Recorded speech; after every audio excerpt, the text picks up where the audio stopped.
devo tutto a Napoli, qualsiasi cosa nella mia vita è successa la devo a Napoli e ai napoletani.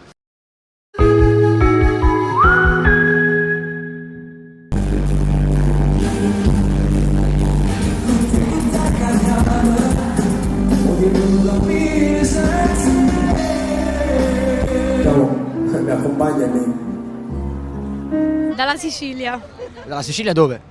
Palermo. Ma sei venuta apposta per il concerto? Sì. Veniamo da Bergamo. Amo ti aspetto all'altare, appena arriva l'undano ti voglio vedere. Asciuttate ste lacrime e bambole non chiagnere. Ho detto che è l'ultima volta, tutti mi hanno chiesto che significa l'ultima volta. L'ultima volta è l'augurio di fare l'anno prossimo lo Stadio San Paolo, quindi ci auguriamo di toccare il prato dove è passato Maradona e di farlo veramente con tantissima gente. Il popolo mi ama, io sono felice di questo, devo tutto a Napoli, qualsiasi cosa nella mia vita è successa la devo a Napoli e ai napoletani. Ciao Napoli! Sono Franco Picciardi! Stanotte alle 20, quindi siamo a posto, voglio dire. Sì. Ma la mia famiglia è la mia forza, voglio dire, i miei figli, mia moglie, mio padre, mia mamma sono venuti tutti, quindi sono felice. Diciamo che noi del Sud ci contraddistinguiamo proprio per questo, voglio dire. Il premio Oscar della nostra vita è proprio questo, quello di portare avanti sempre la famiglia. E ha fatto tanti sacrifici, se è qui è perché ha fatto tanti sacrifici. Noi ci abbiamo scommesso e lui la scommessa ce l'ha fatta vincere.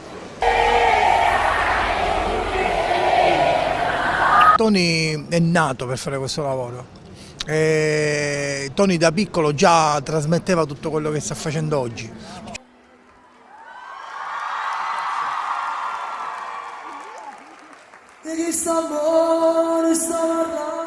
Bellissima, Tina bellissima. Di chi è questa creazione? Del grande Fendi. Che volete che vi dica? Vestire una donna con tale carattere, tale decisione è sempre un grande piacere e poi soprattutto quando so che accompagna un grande artista come Tony, che è veramente una persona fantastica al di là della sua grande professionalità. Noi con Ferdi stiamo bene, stiamo al sicuro, stile assicurato. Ci prepariamo poi stasera, nel frattempo terminiamo questa tappa e poi ci prepariamo per il grande giorno che è il loro matrimonio, dove ce ne saranno veramente tante da vedere perché questi ragazzi sono una coppia meravigliosa. Fanpage, non potete mancare al nostro matrimonio, altrimenti non vi seguiamo più. Siccome noi siamo dei fan di Fanpage, quindi mi raccomando, al matrimonio non potete mancare. Napoli, viva l'amore per tutti!